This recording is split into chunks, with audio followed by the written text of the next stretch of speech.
नमस्कार, म बद्री गौतम।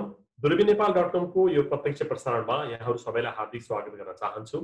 आज पनि हामी विभिन्न विषयवस्तुमा केन्द्रित रहेर कुराकानी गर्नेछौँ। विभिन्न यसर्थमा कोरोनासँग सम्बन्धित विषयवस्तु नै हुन्छ, तर विषयवस्तुका पाटाहरू भने के फरक हुन सक्छन्। आज पनि हामीले केही फरक पाटो लिएर उपस्थित भएका छौँ र कोरोनाले पारेको प्रभाव त समग्रमा छँदैछ, त्यो बाहेक पनि योसँग जोडिएका अन्य विषयवस्तुहरूलाई पनि हामी उठाउने प्रयास गर्नेछौँ। आज हामीले कोरोना भाइरसले प्रभावित भइसकेपछिको अवस्थामा विशेष गरेर अमेरिका क्षेत्रमा घर जग्गाको कारोबारको अवस्था कस्तो छ, घट्दो छ, बढ्दो छ, अथवा यसको अहिले पहिला र अहिले चाहिँ कसरी जाँदैछ र आगामी दिनमा कस्तो हुनेछ भनेर जान्ने प्रयास गर्नेछौँ। र यसको निम्ति आज हामीसँग दुईजना अतिथिहरू हुनुहुन्छ। उहाँहरू लामो समयदेखि घर जग्गा कारोबारसँग सम्बन्धित हुनुहुन्छ। यद्यपि उहाँहरू त्यो बाहेक सामाजिक क्षेत्रमा पनि सक्रिय हुनुहुन्छ, आफ्नो समुदायको निम्ति पनि काम गरिरहनु भएको छ भने उहाँहरूले व्यावसायिक रूपमा घर जग्गाको कारोबारलाई लिनुभएको छ। उहाँहरू लामो समयदेखि अमेरिकामा बसोबास गरिरहनु भएका व्यक्तिहरू हुनुहुन्छ। म उहाँहरूको परिचय गराउन चाहन्छु। सर्वप्रथम म परिचय गराउँछु क्रिस घिमिरे, जो धेरै लामो समयदेखि अमेरिकामा बसोबास गरिरहनु भएको छ, 22 वर्षदेखि, र उहाँ 17 वर्षदेखि घर जग्गाको कारोबार गर्दै आइरहनु भएको छ। अनि विशेष गरेर घिमिरे होम्सका अध्यक्ष हुनुहुन्छ, मुख्य व्यक्ति हुनुहुन्छ घर जग्गाको कारोबार। त्यो बाहेक पनि उहाँले फाइनेन्स सम्बन्धी पनि ज्ञान राख्नुहुन्छ, त्यो सम्बन्धी पनि कारोबार गर्नुहुन्छ। आज हामी उहाँसँग घर जग्गाको कारोबारको विषयमा कुराकानी गर्नेछौँ। त्यस्तै गरेर अर्को अतिथि हुनुहुन्छ रमेश भट्टजी। रमेश भट्टजी पनि व्यवसायी हुनुहुन्छ, ब्रोकर हुनुहुन्छ अनि अभियन्ता पनि हुनुहुन्छ। विशेष गरेर बाल्टिमोर, मेरील्यान्ड क्षेत्रमा विभिन्न सामाजिक गतिविधिमा पनि सक्रिय हुनुहुन्छ र दुवैजनाहरू घिमिरे होमसँग सम्बन्धित हुनुहुन्छ।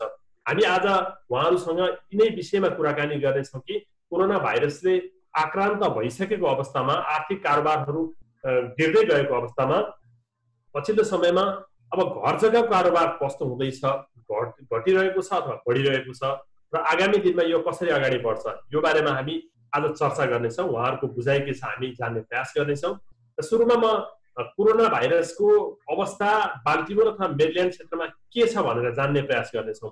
म सबभन्दा पहिला हाम्रो अतिथिहरूलाई स्वागत गर्न चाहन्छु। क्रिसजी अनि रमेशजी, तपाईँहरू दुवैजनालाई हाम्रो यो छलफलमा स्वागत गर्न चाहन्छु।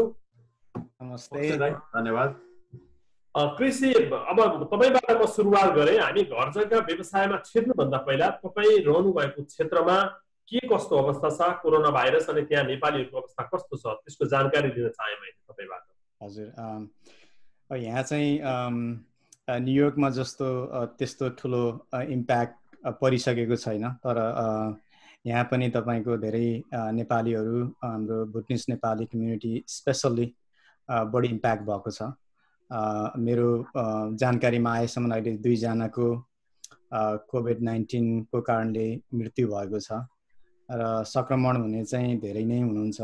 हाम्रो काउन्टमा चाहिँ एटलिस्ट 40-50 जनाभन्दा बढी हुनुहुन्छ होइन। सो अब त्यो बाहेकमा लकडाउनमा चाहिँ हामी अब मेरील्यान्डमा चाहिँ अब आजसम्म बाल्टिमोर काउन्टीमा कम्प्लिट लकडाउन नै थियो। आजबाट चाहिँ अलिकति केही कुराहरू खुला भएको छ, रिटेलहरू। खास अहिलेको अवस्था त्यही नै छ हजुरको।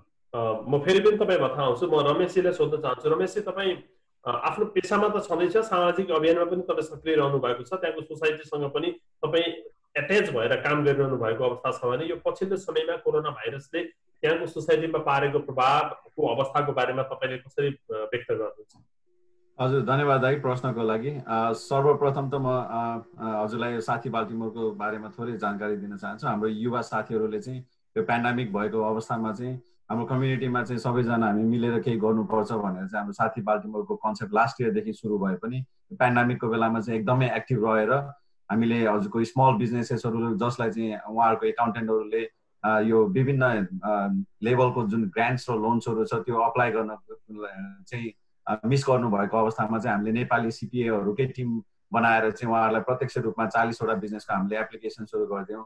अनइम्प्लोइमेन्टको सेक्टरमा हामीले प्रत्यक्ष रूपमा 200 जना भन्दा बढीको हामीले एप्लिकेसन्सहरू गरिदियौँ भने हामीले कयौँ अरूलाई चाहिँ हामीले अप्रत्यक्ष सहयोगहरू गऱ्यौँ। हामीले भिडियो ट्युटोरियलहरू बनाउनेदेखि लिएर हामीले अत्यन्त आवश्यक सामानहरू मास्क वितरणदेखि लिएर इन्टरनेसनल स्टुडेन्ट्सहरूलाई ग्रोसरी वितरणदेखि लिएर अब एडभोकेसीको लेभलमा कसरी लैजाने भन्ने हामी काम गर्दैछौँ। र अहिलेको अवस्था बाल्टिमोर क्षेत्रमा नेपालीहरूको चाहिँ अलिकति मेन्टालिटीमा चाहिँ धेरै परिवर्तन आएको छ। जब स्टार्ट भएको थियो स्पेसली नेपालबाट चाहिँ फोन गरेर इभन मेरो आमा बुवादेखि लिएर मेरो आफन्तहरूले पनि एकदमै घरबाट काहीँ ननिस्किनु भनेको अवस्थामा चाहिँ धेरै नेपालीहरू चाहिँ हाम्रो घरभित्र मात्रै बसिरहनु भएको थियो। तर त्यो मेन्टालिटी चाहिँ अब बिस्तारै सिफ्ट भएर चाहिँ उहाँहरू ब्याक टु वर्क जान थाल्नु भएको छ। अनि अनइम्प्लोइमेन्ट जसले पाउनु भएन उहाँहरू चाहिँ बिस्तारै काम गर्न थाल्नु भएको छ। म आफै पनि एउटा रिटेलर भएको हुनाले बिगिनिङदेखि नै म निरन्तर रूपमा काममा गइरहेको पनि छु होइन। त्यही भएर आई थिङ्क कन्डिसन चाहिँ इम्प्रुभ भइरहेको छ अहिले चाहिँ स्पेसली मेन्टालिटीमा। ठिक छ, म एउटा जानकारी गराउन चाहन्छु। यति बेला हामी म बद्री गौतम न्युयोर्कबाट बोलिरहेको छु भने हामी आजको बहसमा पेन्सिल्भानियाको ल्याङ्कास्टरबाट दूरबीन नेपालका सम्पादक विष्णुहरि घिमिरे पनि हामीसँग हुनुहुन्छ। हामी आज छलफल घर जग्गाको कारोबारमै केन्द्रित गर्नेछौँ। विष्णुजी, तपाईँको केही राख्नुपर्ने छ? हजुर, धन्यवाद बद्रीजी। म क्रिस ज्यूलाई जान्न चाहे। अब यो लगभग 8 हप्ता जति भयो स्टे होम भनिएको, अत्यावश्यक सेवा बाहेक अरू बन्द भएको। अब हामीले घर जग्गा कारोबारको कुरा गर्दाखेरि अलि छिटो हुन्छ कि अब चाहिँ कुरा गर्ने बेला हो? किनकि 2-3 दिनदेखि नोटिसहरू आइरहेको छ घर जग्गा कारोबार फेरि रिओपन भयो भनेर। अब छिटो भएको हो अब के कुरा गर्न ठिकै टाइम हो यो जुन कोरोना संक्रमण पछि? विष्णुजी, थ्याङ्क यू हजुरलाई र हाम्रो बद्रीजी अनि हाम्रो दूरबीन नेपाललाई चाहिँ यो प्लेटफर्मको लागि चाहिँ हाम्रो घर जग्गाको बारेमा जम्प इन हुनुभन्दा अगाडि म 2टा कुरा चाहिँ एक्नोलेज गर्न के रमेश भाइले चाहिँ नाइसली एउटा ब्याकग्राउन्ड साथी बल्टिमोरले गरेको कुराहरूको बारेमा जुन यो कोभिडको रेस्पोन्समा चाहिँ जुन कामहरू भएका छन् अहिले पनि भइरहेछ।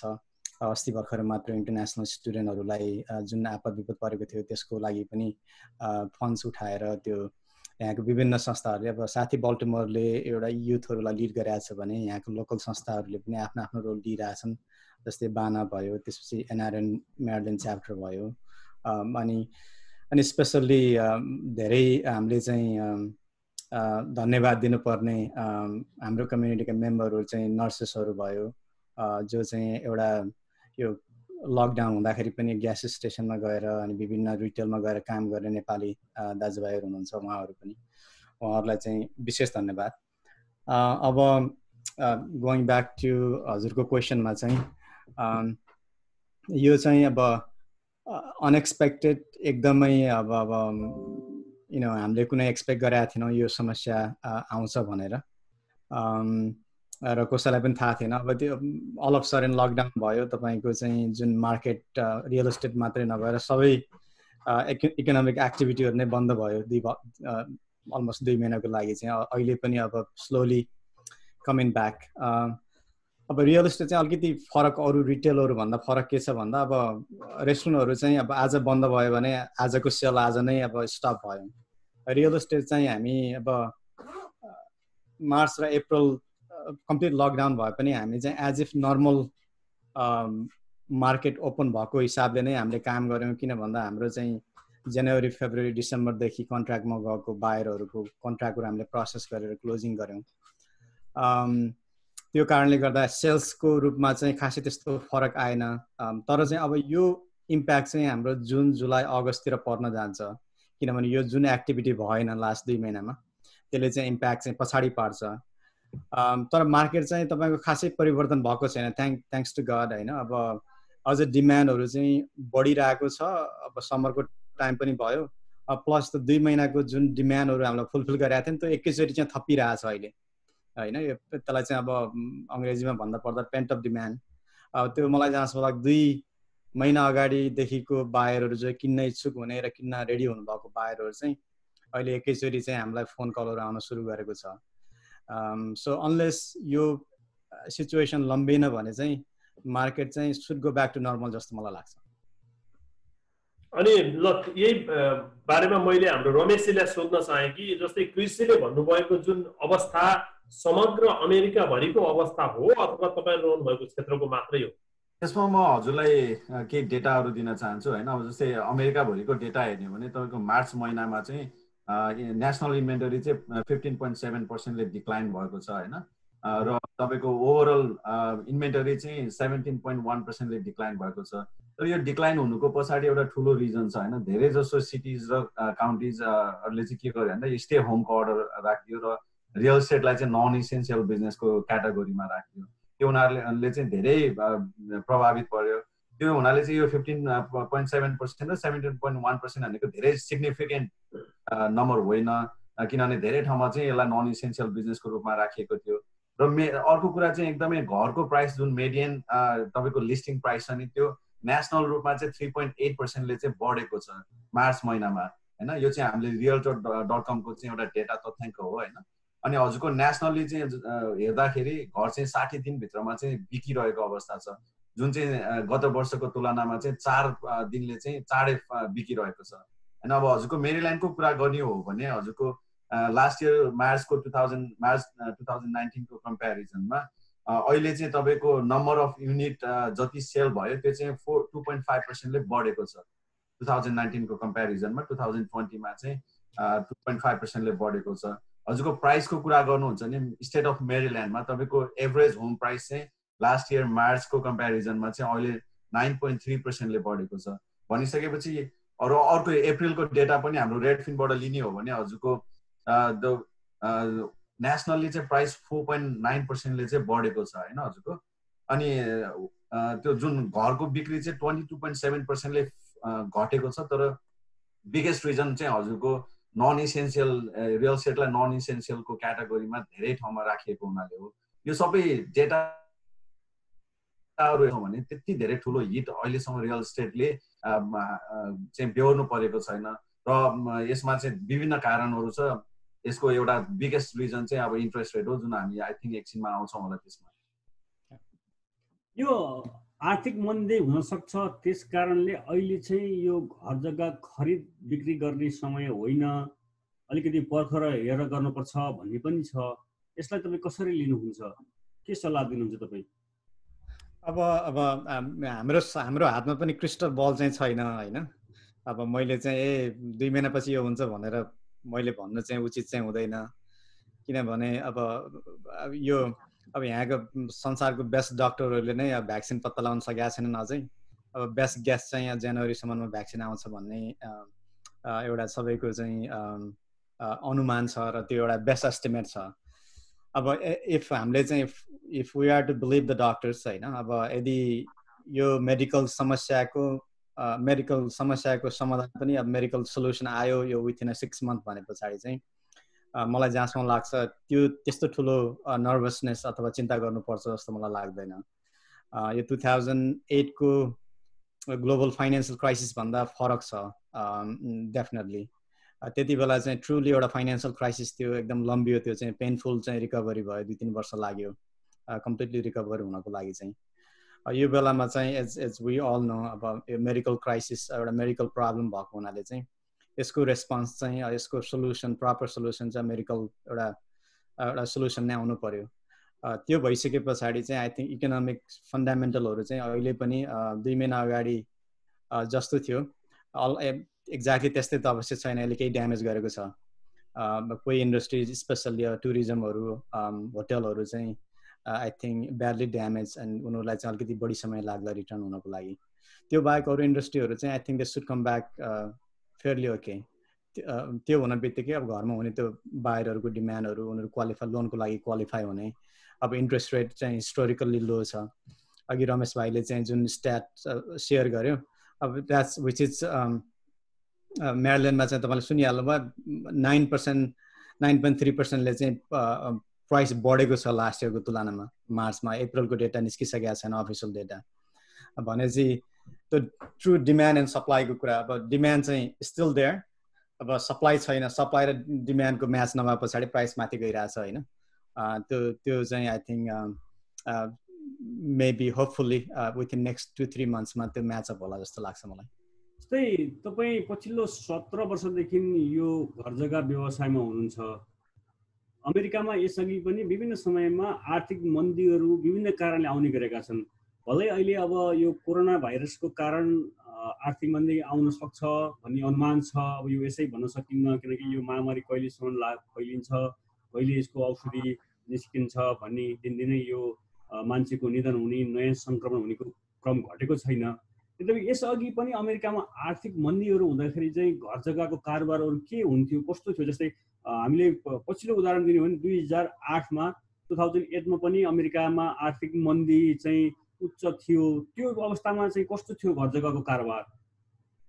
हजुर, त्यसमा अब 2008मा मैले अघि भने अब त्यो फन्डामेन्टल्सहरू टोटल्ली फरक थियो। किन भन्दा त्यति बेला ट्रुली एउटा मोर्गेज क्राइसिसबाटै त्यो फाइनेन्सियल प्रब्लम सुरु भएको थियो, ओभरअल ग्लोबल फाइनेन्सियल प्रब्लम, जहाँ कि अलिकति वाल स्ट्रिटमा अलिकति ग्रिडी इन्भेस्टरहरूले उनीहरूले छिटो छरितो कसरी पैसा कमाउँ भन्ने हिसाबले सब प्राइम मोर्गेज भन्ने प्रडक्ट निकालेर क्वालिफाइड नभएको मान्छेहरूलाई क्रेडिट स्कोर इस्टाब्लिस नभइसकेको, जब भेरिफाई नगरिकन, डाउन पेमेन्ट कति पनि नगरिकन 100% लोन, अब एकदमै $500,000 $1 million को लोन ब्याङ्कहरूले अप्रुभ गरिरहेको थिए।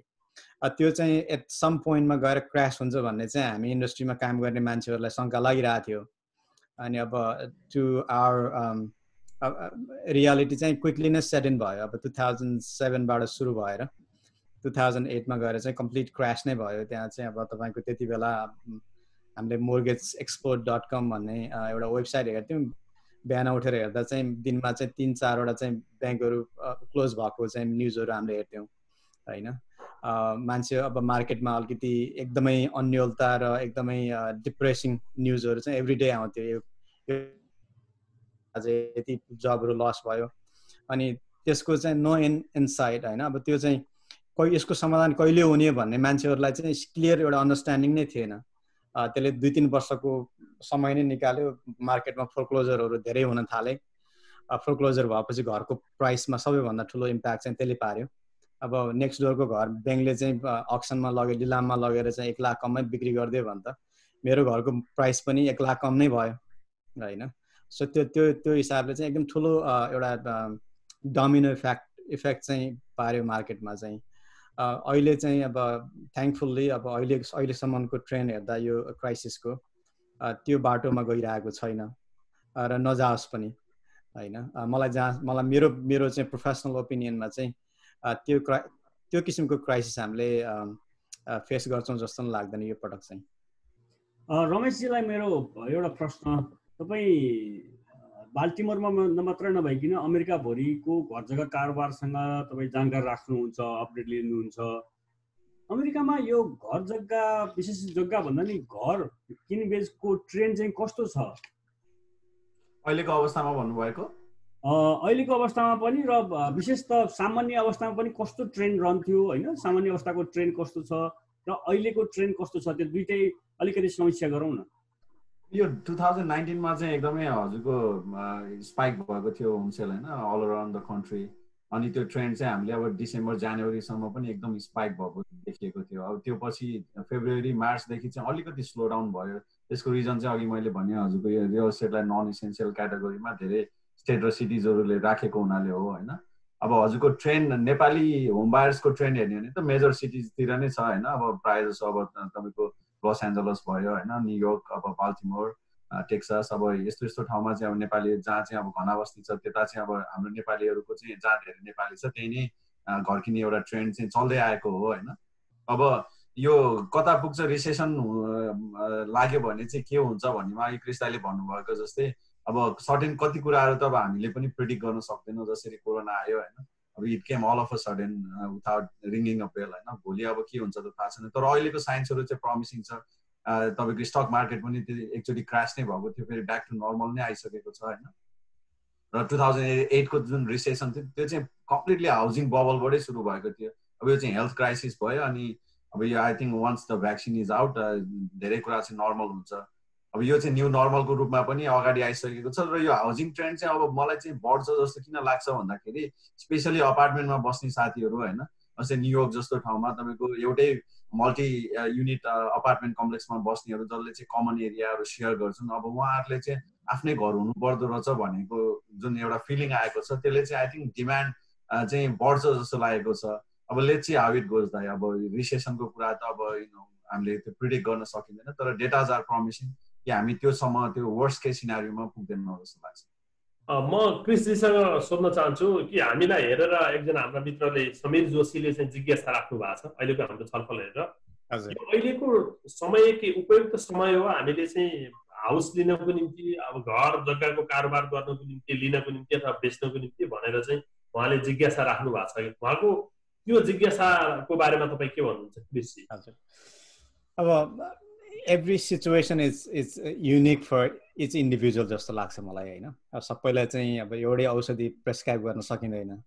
अब तर जेनरली स्पिकिङ यदि तपाईँ चाहिँ फर्स्ट टाइम घर किन्दै हुनुहुन्छ, तपाईँ अहिले अपार्टमेन्टमा बस्नुभएको छ, मलाई थाहा भएन कुन एरियाबाट तपाईँले चाहिँ क्वेसन गर्नुभएको छ। यदि तपाईँ म्यारिल्यान्ड, टेक्सास, अब भर्जिनियाको सबर्बबाट चाहिँ त्यहाँ बस्नुहुन्छ भने जस्ट मानिल्याउनुहोस् तपाईँले अहिले अपार्टमेन्टमा 1415-1200 नै तिर्नु भएको छ भने 1200 रेन्टमा तिरेर अपार्टमेन्टमा यो स्पेसल्ली यो पेन्डेमिकको अवस्थामा जुन अहिले रमेश भाइले भने जस्तो एउटा कमन स्पेसमा सेयर गरेर बस्नु भएको छ भने तपाईँ चाहिँ अहिले पनि बल्टिमोरको सबर्बमा, भर्जिनियाको सर्टेन काउन्टीहरूमा, मेट्रो एरिया बाहेक अब टेक्सास, नर्थ क्यारोलाइनामा, पेन्सिल्भेनियामा जानुभयो भने तपाईको 150,000 देखि 200,000 को घर किन्नुभयो भने तपाईको मोर्गेज अझ 20% डाउन पेमेन्ट गर्नुभयो भने त 1200 पनि हुँदैन हैन। एकदमै कम डाउन पेमेन्ट गर्नुभयो भने 1200-1300 म्याक्सिमम $1400 मा चाहिँ तपाईको इन्स्योरेन्स, ट्याक्स, मोर्गेजमा ब्याज सबै गर्दाखेरि पनि त्यति पुग्दैन। अब यदि तपाईले चाहिँ बैंकले अहिलेको सस्तो ब्याजमा तपाईको आफ्नै घरमा यसरी बस्न सकिन्छ र त्यसको पछि गएर ट्याक्स बेनिफिट पनि हुन्छ भने र तपाईँ अहिले नै क्वालिफाई हुनुहुन्छ भने वाइ वेट हैन। अब अरु घर किनेको बेनिफिट त अरु प्रशस्तै छ। I can list like 20 of them here.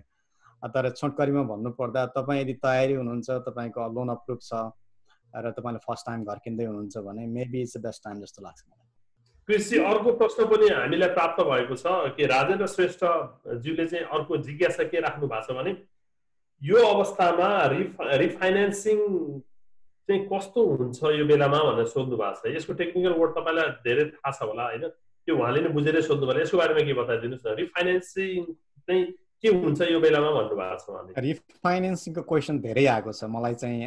आज मात्रै पनि मलाई धेरै ठाउँबाट टेक्सासदेखि लिएर एउटा क्यालिफोर्नियाबाट पनि साथीहरूले फोन गर्नुभएको थियो। म्यारिल्यान्ड बाहेक चाहिँ I think it's probably one of the best time अब as far as I can remember. Last 15-20 इयर्सको एउटा चाहिँ हामीले एउटा स्ट्याट हेर्ने हो भने it's one of the lowest interest rate you can find हैन। अलमोस्ट 15 वर्षको मोर्गेज त 2.5-2.6 मा चाहिँ ब्याङ्कहरूले दिइरहेछ। It's almost like a free money हैन। तपाईको यदि इन्ट्रेस्ट रेट 4% भन्दा माथि छ भने र तपाईको घरमा इक्विटी बिल्डअप भएको छ, तपाईले अझै जब लुज गर्नु भएको छैन, तपाईले अनएम्प्लोयमेन्ट फाइल गर्नु भएको छैन भने चाहिँ I think you should give it a try हैन। तपाईको आफ्नो ब्याङ्कलाई फोन गर्न पनि सक्नुहुन्छ, हामीलाई गर्न सक्नुहुन्छ, जसलाई गर्दा पनि भयो। बट तपाईले पैसा सेभ चाहिँ अब एभरेज $300,000 को मोर्गेजमा 1% ब्याज गर्दाखेरि चाहिँ तपाईको 150-200 रुपैयाँ सेभ भइहाल्छ महिनामा। त्यो 150-200 रुपैयाँ सेभ हुन्छ र क्लोजिङ कस्ट फेयरली मिनिमम 2-3 हजारमा हुन्छ भने वाइ नट।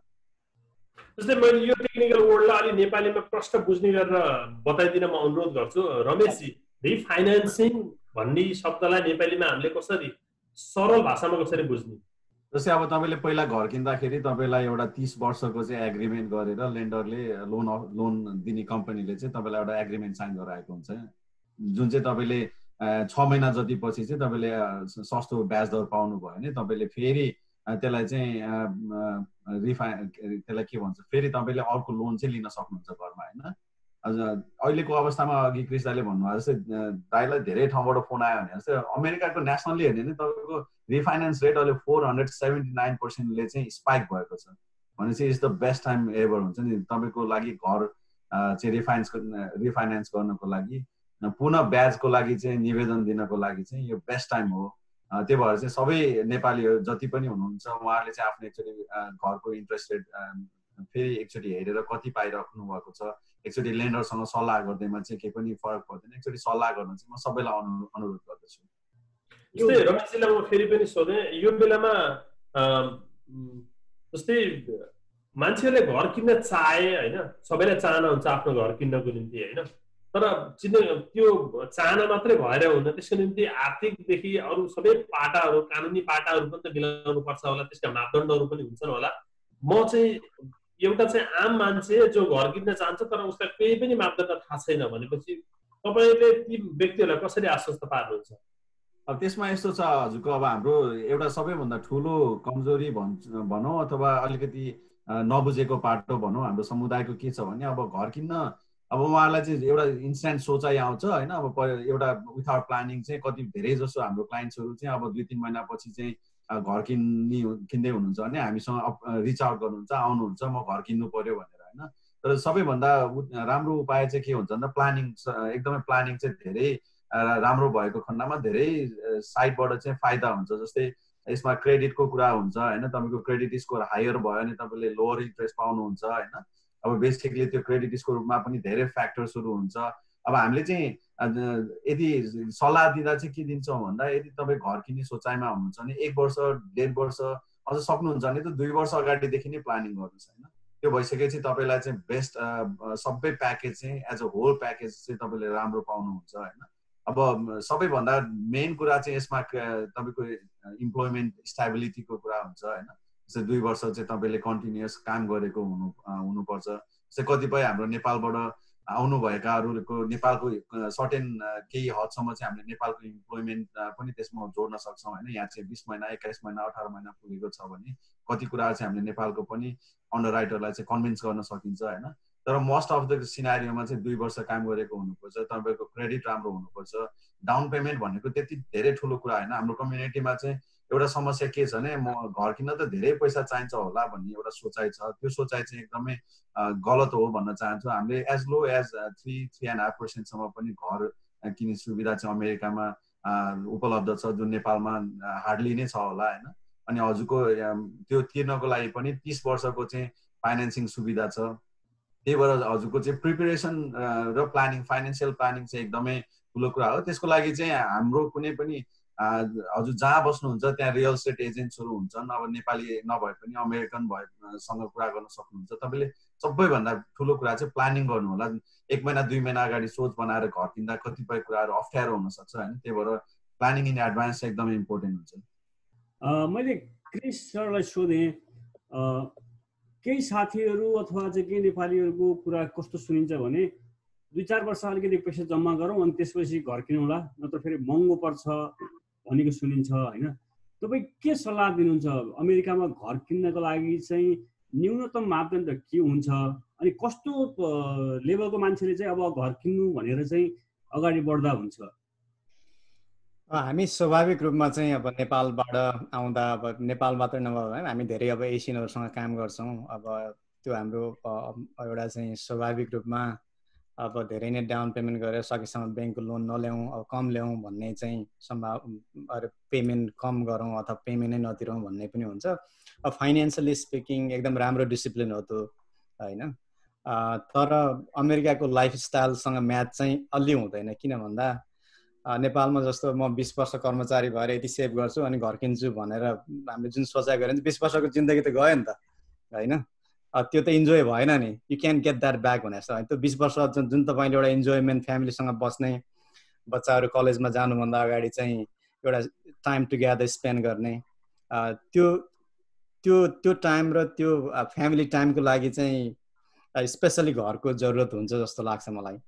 तपाईँले अहिले नै इन्जोय त जुन सुविधा लिन सक्नुहुन्छ, तपाईँको एउटा इन्कमले भ्याउँछ, तपाईँको आफ्नो फाइनेन्सियल बर्डन नगरिकन एउटा घर किन्न अहिले सक्नुहुन्छ भन्ने वाइ वेट। अब यहाँ चाहिँ हामी नेपालमा जस्तो पुर्खौली घरमा चाहिँ 100 वर्ष बस्नुपर्छ भन्ने पनि छैन। तपाईँलाई मन पर्दैन भोलि 5 वर्षपछि बेच्दिनुहोस् होइन, 7 वर्ष पछाडि बेच्दिनुहोस्।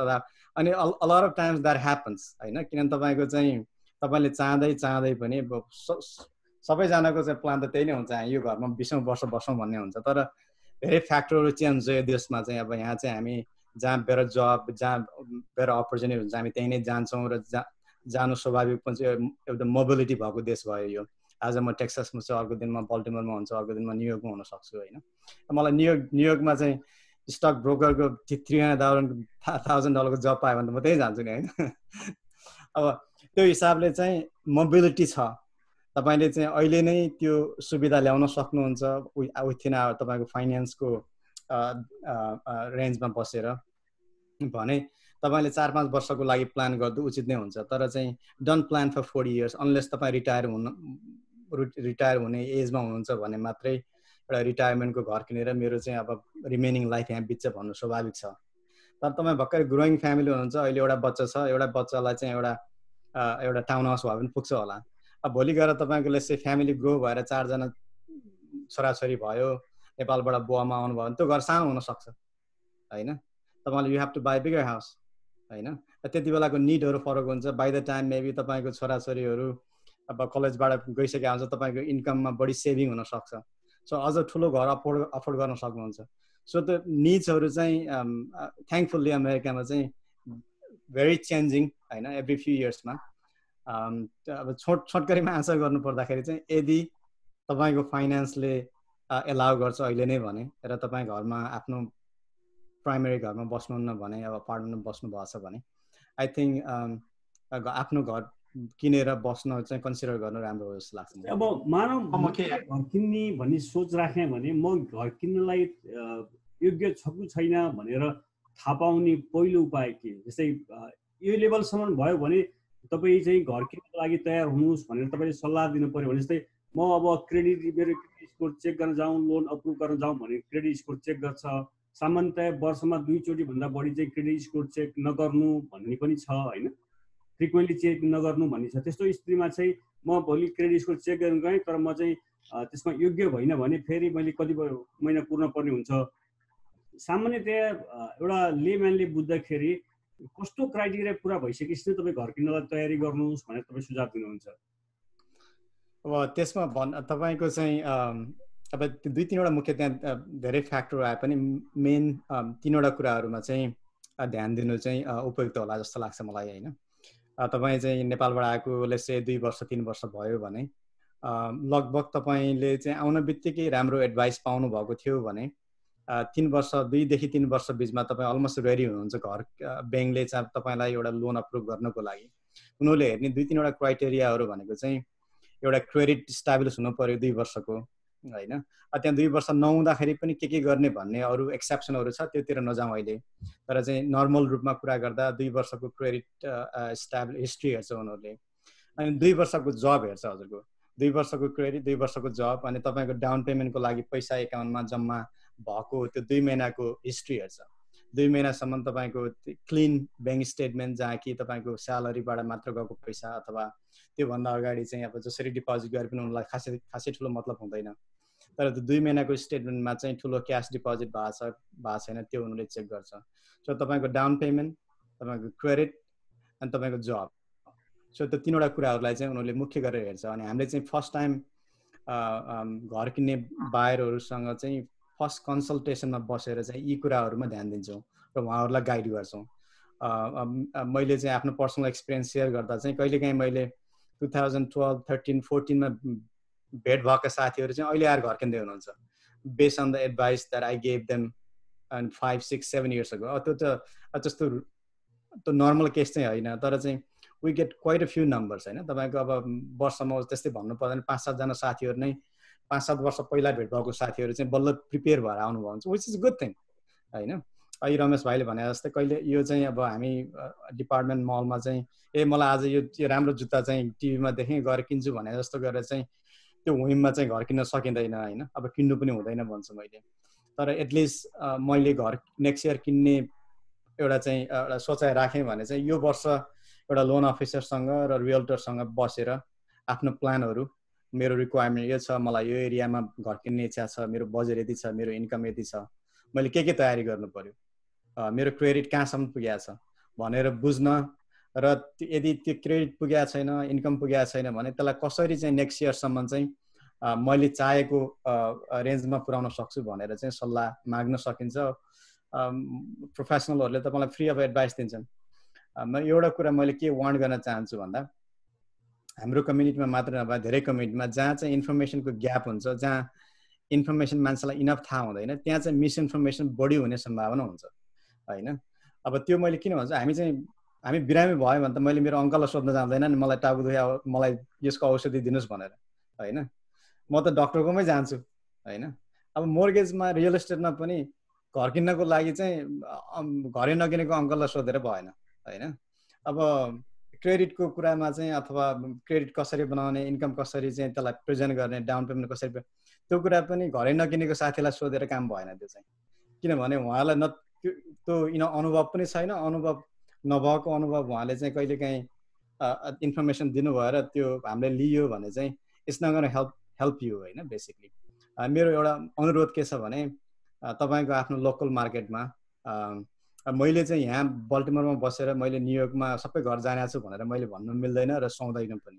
तपाईँको आफ्नो लोकल मार्केटको एक्सपर्टलाई समातेर ल मलाई यो एरियामा चाहिँ कस्तो छ स्कुलहरू, यो नेबरहुड कस्तो छ, त्यो चाहिँ एउटा फ्री कन्सल्टेसन ल्याउन सक्नुहुन्छ। तपाईँले पैसा तिर्नु पर्दैन, सुरुमा बसेर कुरा गर्नको लागि चाहिँ केही कमिटमेन्ट गर्नु पर्दैन। त्यो चाहिँ एउटा प्रोफेसनलबाट प्रोफेसनल त्यो नलेज ल्याउँदाखेरि चाहिँ राम्रो हुन्छ। रमेशजीलाई मैले सोधेँ, जस्तै सामान्यतया तपाईँ बाल्टिमोरमा मात्र नभइकन अमेरिकाभरिमा रहेका नेपालीहरूसँग सम्पर्क पनि गरिरहनु भएको छ, सामाजिक अभियन्ता पनि हुनुहुन्छ। विशेष गरी नेपालीहरूले यो घर किन्दाखेरि पर्ने अलमल चाहिँ यो कमन सेन्स हुन्छ नि सबैको, यो अलमल हुने विषय चाहिँ के पाउनु भएको छ? अब म यो सर्वप्रथम त म त्यो घर कहिले किन्दा ठिक हुन्छ भन्नेमा चाहिँ थोरै जोड्न चाहन्छु होइन। जस्तै इन्ट्रेस्ट रेट जब तपाईँले 3, 3.5, 4% पाउनुहुन्छ तपाईँले ब्याज भने होइन।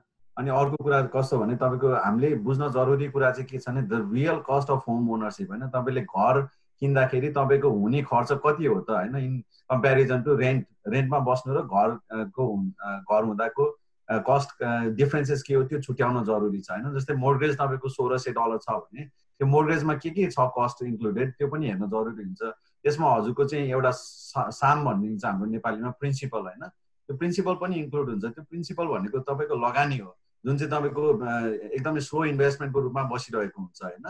अब तपाईँ $1,200 $1,300 तिरेर 2 बेडरुम अपार्टमेन्टमा बसिरहनु भएको छ भने त्यही प्राइसमा तपाईँ टाउन हाउस ओन गर्न सक्नुहुन्छ होइन। तपाईँको एडेड कस्ट केही पनि हुँदैन। अझ तपाईँले कोही सिङ्गल मान्छे पाउनु भने रेन्टमा राख्नु भने तपाईँको अपार्टमेन्ट भन्दा पनि चिपर हुन जान्छ होइन। त्यही भएर हामीले रियल कस्ट अफ ओनरसिप चाहिँ एकदमै जान्न जरुरी छ।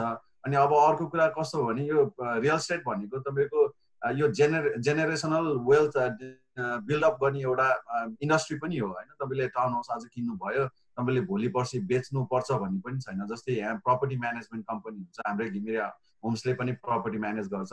तपाईँलाई टाउन हाउस आज सानो भयो अथवा तपाईँ अर्को ठाउँमा सर्नु पर्यो भने तपाईँले त्यसलाई एज अ रेन्टल प्रपर्टीको रूपमा पनि राख्न सक्नुहुन्छ। त्यही भएर यो घर किन्दाखेरि अघि क्रिस दाले भन्नुभयो जस्तै 30 वर्ष 40 वर्षको प्लानिङ गरेर लिने होइन। अहिलेको real cost of home ownership हेरेर तपाईँले 3% 3.5% डाउन राख्दा पनि त एक्स्ट्रा कस्ट तपाईँले तिर्नुपर्ने भनेको $100-150 हो होइन, जुन चाहिँ मोर्गेज इन्सुरेन्स भन्छ। तपाईँको लोनलाई प्रोटेक्ट गर्नको लागि एउटा इन्सुरेन्स हुन्छ होइन, त्यो मात्रै तिर्नुपर्ने हुन्छ। अब एज अ होल अमेरिकाको चाहिँ अब अनमोल एउटा कन्फ्युजन चाहिँ हाम्रो कम्युनिटीमा के छ भने घर किन्दाखेरि धेरै पैसा चाहिन्छ, घर मैले अफोर्ड गर्न सक्दिनँ होला भन्ने एउटा चाहिँ एकदमै ठुलो कन्फ्युजन रहेको छ। अब हामी जसरी पनि काहीँ न काहीँ त बस्नु नै पर्छ, रेन्ट तिर्नु नै पर्छ। कतिपय अवस्थामा हामी साथीभाइसँग मिलेर बस्छौँ होला, कतिपय अवस्थामा हामी सिङ्गल बस्छौँ होला। तपाईँ साथीभाइसँग बस्नुहुन्छ अथवा सिङ्गलले बस्नुहुन्छ भने तपाईँले एटलिस्ट रेन्टको पैसा त एज ए इन्भेस्टमेन्टको रूपमा तपाईँले ट्रान्सफर गर्न सक्नुहुन्छ नि, तपाईँको इक्विटी बिल्डअप भइरहेको हुन्छ। त्यही भएर बिगेस्ट कन्फ्युजन चाहिँ त्यही हो, हजुरको पैसा धेरै लाग्छ घर किन्दाखेरि अनि मेरो मन्थली एक्सपेन्सेस चाहिँ बढी हुन जान्छ भन्ने चाहिँ छ। अब त्यो एक्सपेन्सेसभित्र के पर्छ भन्ने चाहिँ उहाँले अलिकति डिटेल रूपमा चाहिँ बुझ्न जरुरी छ। र अर्को कुरा चाहिँ प्रिपेयर हुनको लागि यो क्रेडिट मोनिटर चाहिँ फ्री एप्सहरू पनि छ, जस्तै creditkarma.com छ होइन। हजुरहरूले त्यसमा गएर आफ्नो क्रेडिट चेक गर्नुभयो भने चाहिँ त्यसले कुनै पनि नेगेटिभ इम्प्याक्ट तपाईँको क्रेडिटमा पार्दैन।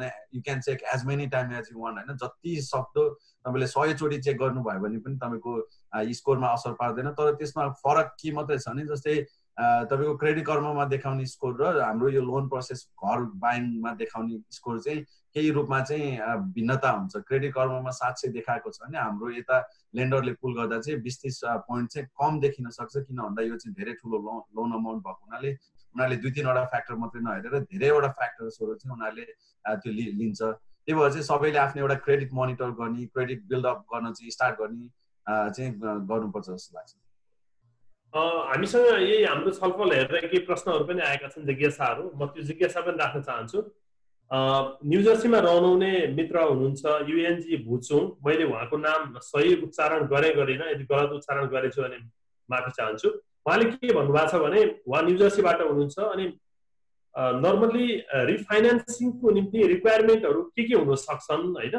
स्टिल उहाँ चाहिँ अहिले अनइम्प्लोइमेन्ट हुनुहुन्छ अरे होइन। उहाँले रिफाइनेन्स गर्न सक्नुहुन्छ सक्नुहुन्न भनेर जिज्ञासा राख्नु भएको छ। क्रिस तपाईँ के भन्नुहुन्छ उहाँको उत्तरमा?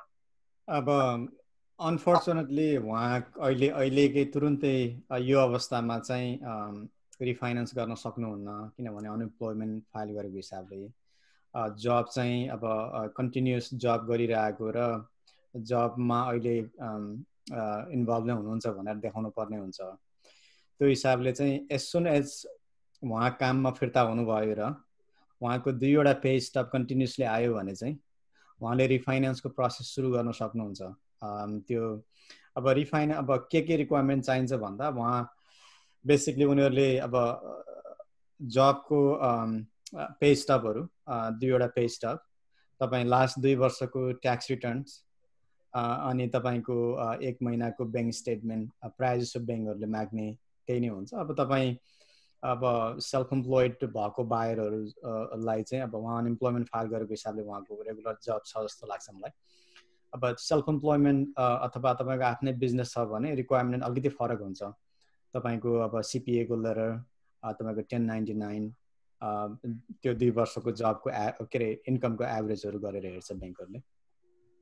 म रमेश त जानुभन्दा पहिला फेरि एउटा अर्को जिज्ञासा राख्न चाहन्छु।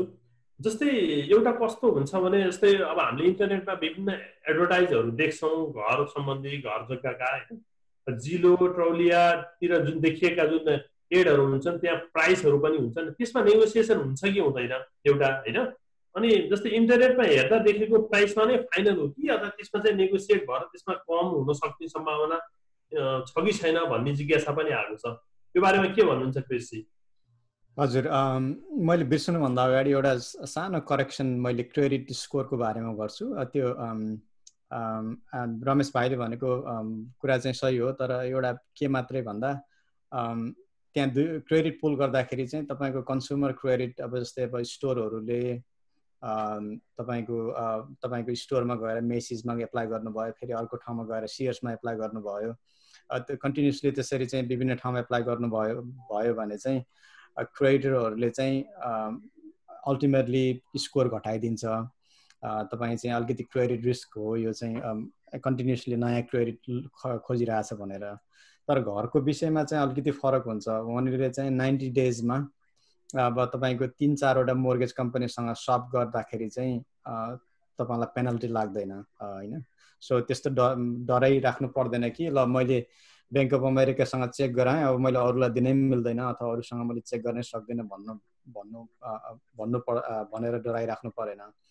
एटलिस्ट 2-3वटा ब्याङ्कसँग सप गरेर कम्पेयर गर्न सकिन्छ र त्यसले तपाईँको क्रेडिटमा खासै इम्प्याक्ट पार्दैन।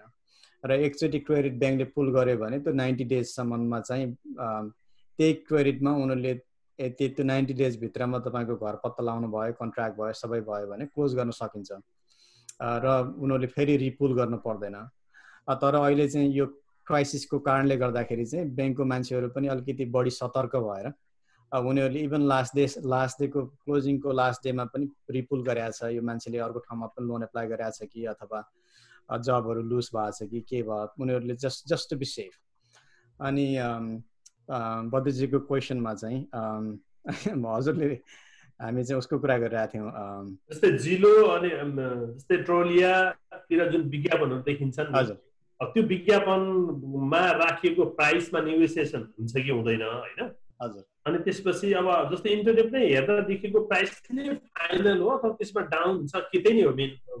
हजुर हजुर अब यस्तो हुन्छ तपाईँको युजली अब हाम्रो होप के छ भने त्यो बेच्न राखेको मान्छेले हामी जस्तै प्रोफेसनल मान्छेहरूलाई लगाएर राखेको छ, so they put the right price होइन। अब प्राइस त मैले जे राख्दै पनि भयो नि होइन, मैले चाहिँ अब मेरो घरलाई 1 मिलियन पर्छ भनेर राख्दा पनि भयो, कसैले नराख भनेर भन्दैन। तर चाहिँ अब स्पेसल्ली अब रेपुटेबल साइट जिल्लो, रेडफिन, अब realtor.com मा चाहिँ इन्फर्मेसन गएको छ भने अब we hope that is going through professional, so the price चाहिँ अब रिजनेबल मार्केट प्राइस नै हुन्छ। तर यो रियल इस्टेटमा एउटा भनाइ छ, अब every real estate is local होइन। त्यो चाहिँ मेरील्यान्ड भित्रमा पनि बल्टिमोरको रियल इस्टेट चाहिँ कम्प्लिटली डिफ्रेन्ट हुनसक्छ मोन्टगोमरी काउन्टीसँग, अथवा यहाँको चाहिँ मार्केट चाहिँ ओहायोको मार्केटसँग कम्प्लिटली फरक हुनसक्छ। अनि तपाईँको चाहिँ लेट्स मिनेसोटामा बस्नुहुन्छ, त्यहाँको ठुलो जब इम्प्लोयर चाहिँ अब एउटा फ्याक्ट्री क्लोज भइदियो भने त्यहाँ थाउजन्ड्स अफ जब लस भयो भने अब त्यहाँ डेफिनेटली हाउसिङ प्राइस चाहिँ डाउन इन द ट्याङ्कमा गइहाल्छ, किनभने डिमान्ड कम भइदिन्छ। अनि त्यो स्पेसली सानो सिटीहरूमा एउटा दुईवटा इम्प्लोयरहरू चाहिँ सट डाउन हुँदाखेरि पनि ठुलो इम्प्याक्ट हुन्छ। ठुलो सिटीमा फर्चुनेटली त्यो चाहिँ हुँदैन। अब टु सर्ट एन्सर के भन्दा अब एभ्री मार्केटमा एभ्री हाउस इट्स युनिक हुन्छ। तपाईँको त्यो त्यहाँ धेरै फ्याक्टर हुन्छ प्राइसमा। एउटा अब आज मार्केटमा घर आएको छ, यदि म बेच्ने मान्छे हो भने चाहिँ अब 7 दिनभित्र 30 जना मान्छेहरू आएर घर हेरिसकेको छ, 30 जनामा चाहिँ 4 जना मान्छेले अफर हालेको छ भने त यदि म बेच्ने मान्छे त सबैभन्दा राम्रो अफर मलाई जसले दिन्छ म त्यही लिन्छु होइन। अब तपाईँ भन्नुहोस् एज अ बायर, तपाईँले चाहिँ त्यो राखेको प्राइसभन्दा कम हाल्नु भएको छ भने तपाईँले पाउने सम्भावना एकदम कम हुन्छ होइन।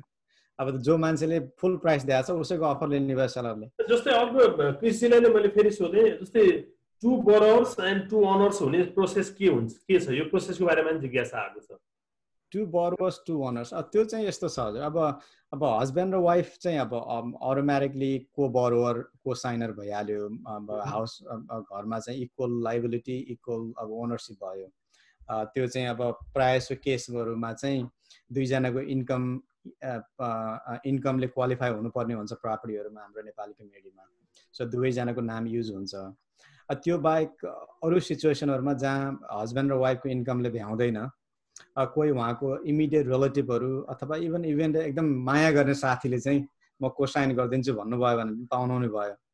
त्यो गर्दाखेरि चाहिँ अब रियल इस्टेटको उसमा हेर्दा अब त्यहाँ विभिन्न वेमा चाहिँ अब टाइटल ओनरसिप लिन सकिन्छ। त्यसको बारेमा आज हामीसँग टाइम छैन म चाहिँ एक्सप्लेन गर्नको लागि। त्यहाँ चाहिँ अब जोइन्ट टेनेन्ट हुन्छ, तपाईँको अब विभिन्न किसिमको टाइटल ओनरसिपहरू हुन्छ। अब त्यो तपाईँले अरू साथीहरू अथवा रिलेटिभले पनि इन्कम पुगेन भने कोसाइन गर्ने मिल्छ। द्याट्स ओन्ली सिचुएसन तपाईँको आउटसाइड अफ फ्यामिली मेम्बर चाहिँ त्यो घरमा संलग्न हुने एउटा सिनारियो। नभए त्यो बाहेक अरू सिनारियोमा चाहिँ अब अनलेस तपाईँले $multi-million चाहिँ अब प्रोजेक्टहरू पार्टनरसिपमा किन्नु भएको छ इन्भेस्टमेन्ट प्रपर्टीहरू भने मात्रै हो। नभए चाहिँ सिङ्गल फ्यामिली घरहरू प्राइम तपाईँको चाहिँ रेसिडेन्सियल घरहरूमा चाहिँ हस्बेन्ड र वाइफको नाम चाहिँ युजली हामी देख्छौँ। अनि कहिलेकाहीँ चाहिँ तपाईँको रिलेटिभ र फ्रेन्ड्सहरूले कोसाइन गरिदिएको पनि हामी देखिरहेछौँ, जहाँ चाहिँ इन्कम पुग्दैन बरोवरहरूको। त्यति बेला चाहिँ अब जोइन्ट नाममा चाहिँ हामीले घरहरू किनबेच गर्ने गर्छौँ। म रमेशजीलाई हामीसँग यो छलफल हेरेर जिज्ञासा विष्णुजी तपाईँको केही छ? थोरै रोकौँ, यो अहिले हामी जिलोको कुरा गरिरहेको थियौँ त्यसमा टुङ्गौँ अनि अघिल्लो प्रश्न जस्तै यो जिलो लगायत विभिन्न जुन वेबसाइटहरूले यो घर जग्गा कारोबारको विज्ञापन गरिरहेका हुन्छन्, सामाजिक सञ्जालबाट पनि आइरहेको हुन्छ। तपाईँले त्यहाँ क्लिक गर्नुभयो भने त्यसपछि तपाईँलाई फोन आउँछ, फोन आएपछि चाहिँ फोनमा पनि उनीहरूले कतिपय इन्फर्मेसन सोधेका हुन्छन्। त्यसरी आउने फोनमा इन्फर्मेसन दिन उपयुक्त हुन्छ कि हुन्न भनेर पनि प्रश्न आइरहेको छ। त्यसलाई कसरी भन्नुहुन्छ तपाईँ? जस्तै कि अमेरिकामा कतिपयहरू फोनबाट चाहिँ धेरै इन्फर्मेसन नदिनु भन्ने गरिन्छ। हजुर, अब त्यसमा चाहिँ मेरो के छ भने सजिलै चाहिँ अब घरको मात्रै नभएर इभन अरू सामानहरू किन्दै हुनुहुन्छ अनलाइनमा, कसैले सर्वे फिल आउट गरे यताउता भन्यो भने पनि आफ्नो प्राइभेट इन्फर्मेसन सकेसम्म नदिँदा चाहिँ राम्रो हुन्छ। अनलेस तपाईँलाई चाहिँ अब कन्फिडेन्टली थाहा छ यो सोर्सले मलाई चाहिँ चाहिने इन्फर्मेसन दिन्छ भन्ने मात्रै फिल आउट गरेको राम्रो। नभए तपाईँको लोकल तपाईँको रिफरलबाट specially the best people to work with is when you get recommended by हैन अब पास काम गरेको मान्छेहरूबाट, तपाईको फ्रेन्ड्स फ्यामिली साथीहरूबाट चाहिँ ल फलानोले चाहिँ यो काम गर्नुहुन्छ, he does well भनेर रेकमेन्डेड मान्छे भ्याउनु जानुभयो भने तपाईँ चाहिँ डिसएपोइन्टेड हुनुहुन्न। अब अनलाइनमा चाहिँ हिट एन्ड मिस हुन्छ, कहिलेकाहीँ राम्रो मान्छे पनि पर्छ, कहिलेकाहीँ चाहिँ त्यो मान्छेहरू सिम्पली जस्ट ट्रान्ज्याक्सनल बिजनेस भन्छु मैले त्यो मान्छेहरूलाई, जसले चाहिँ वान टाइम सेल गर्यो अनि हिज गन। घर जस्तो कुरा कस्तो भने घर किन्नुभन्दा अगाडि पनि एउटा राम्रो रिलेसनसिप र एउटा चाहिँ टु वे कम्युनिकेसन हुनु पर्यो। तपाईँलाई मनमा लागेको कुराहरू सबै सोध्न पाउनु पर्यो र एउटा तपाईँको लाइफको सबैभन्दा ठुलो इन्भेस्टमेन्ट गर्दै हुनुहुन्छ। अनि घर किनिसके पछाडि पनि त्यहाँ धेरै क्वेसनहरू आउँछ तपाईँलाई चाहिँ। फर्स्ट टाइम चाहिँ अब नेपालमा आफ्नो घर भए पनि यहाँको घर र नेपालको घरमा फरक हुन्छ, लिगल कुराहरू फरक हुन्छ, घरमा आउने चिठीहरू फरक हुन्छन्, रिफाइनेन्सको कुरा नै हामीले अघि गऱ्यौँ। यो चाहिँ एउटा अलमोस्ट लाइफ लङ किसिमको रिलेसनसिप हुन्छ। त्यो भएको हुनाले चाहिँ आई मिन अब तपाईँले चाहिँ आफ्नो विवाह नै गर्ने जस्तो पार्टनरै चुज गरे जस्तो त गर्नु परेन होइन, तर at least find somebody we can work with for long time होइन, एउटा लङ टर्म रिलेसनसिप चाहिँ इस्टाब्लिस गर्न जरुरत छ। अब अहिले अनि एउटा फुल डिस्क्लोजर चाहिँ मैले भनिहालेँ, हाम्रो घिमिरेजीसँग चाहिँ मेरो आज पहिलोचोटि भेट हुँदैछ। उहाँले चाहिँ अलिकति अनइजी फिल गर्नुभएको थियो। घिमिरेलाई इन्टरभ्यू घिमिरे होम्सको इन्टरभ्यू भन्दै हुनुहुन्थ्यो। र भ्युअरलाई फुल डिस्क्लोजर चाहिँ हाम्रो पहिलोचोटि भेट हुँदैछ। अनि आई फाइन्ड भर्चुअल मार्फत भेट भइरहेको छ। मैले यही अर्को सुन्न खोजेँ, जस्तै अब अहिले यो साझा प्रश्न बनेको छ, यो जुन बेरोजगार भत्ता लिइरहेका छन् अथवा चाहिँ यो संक्रमणको कारण जागिर गुमाएका छन्, तिनीहरूको लागि तपाईँले के सुझाव दिनुहुन्छ? उनीहरूको बारेमा लोन एप्रुभ हुन्छ हुँदैन?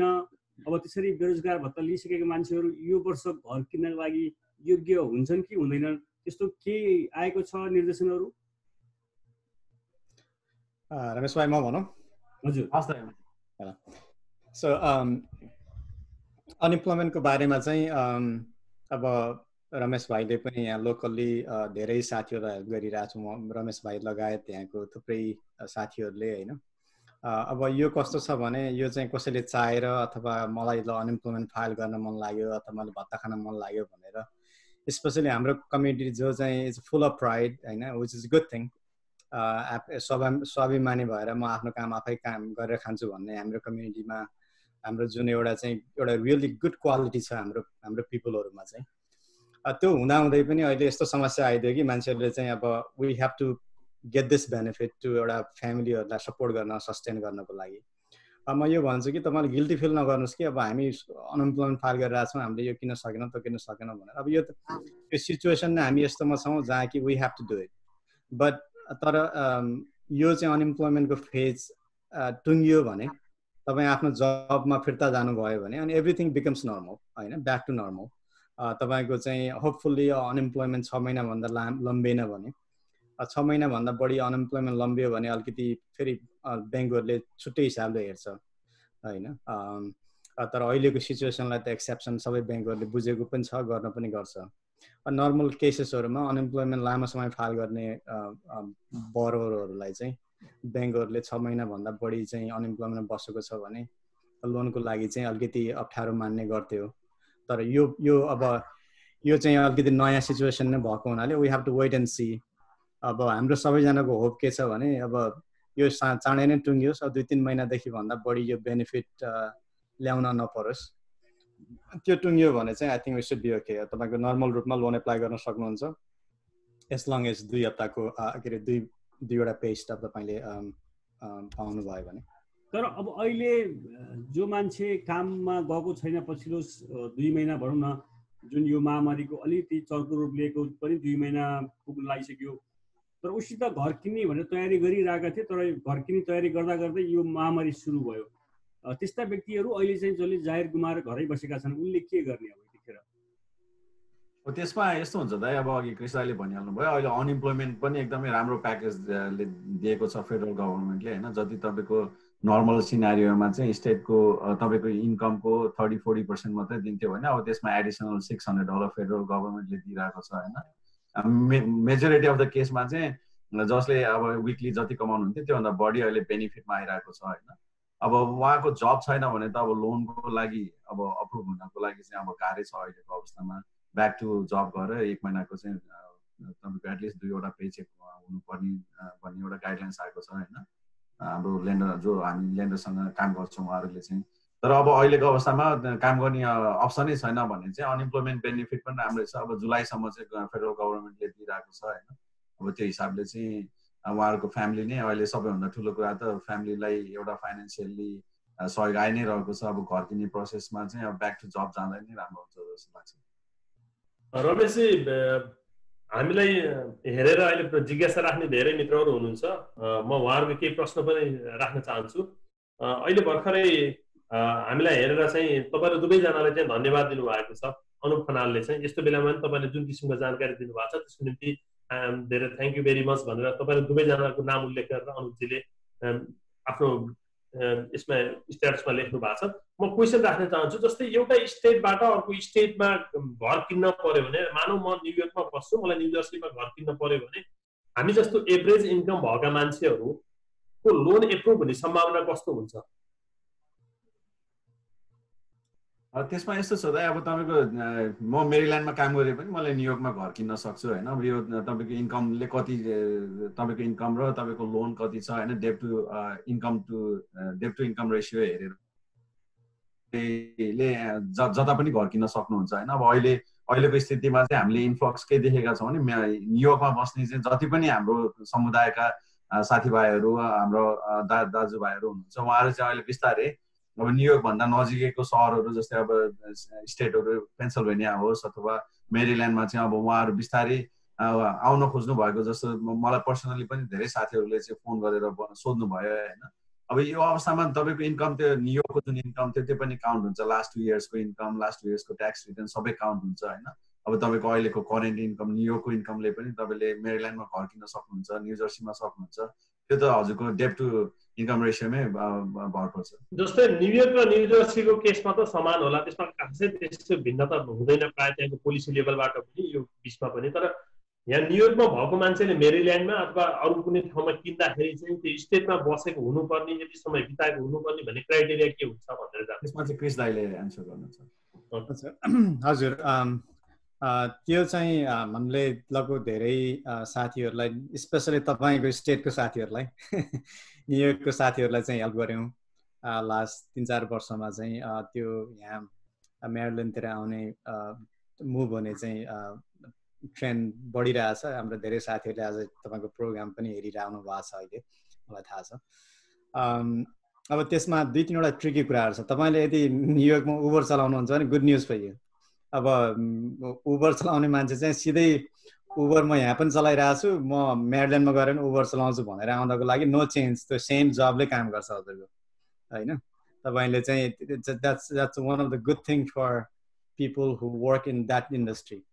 त्यसमा फेरि फर्स्ट होम र सेकेन्ड होमको पनि हुन्छ होला जस्तै। एक्ज्याक्टली, मैले त्यो हजुर भेरी गुड क्वेसन हजुर। अब त्यो मैले अहिले कुरा गरिरहेको छु फर्स्ट होमको। किन फर्स्ट होमको 2-3वटा फाइदा के छ भने, फर्स्ट होम किन्दाखेरि चाहिँ तपाईँको ब्याज मार्केटको रेटमा पाउनुहुन्छ, अनि डाउन पेमेन्ट एकदम कम राख्छु भन्दा पनि पाउनुहुन्छ।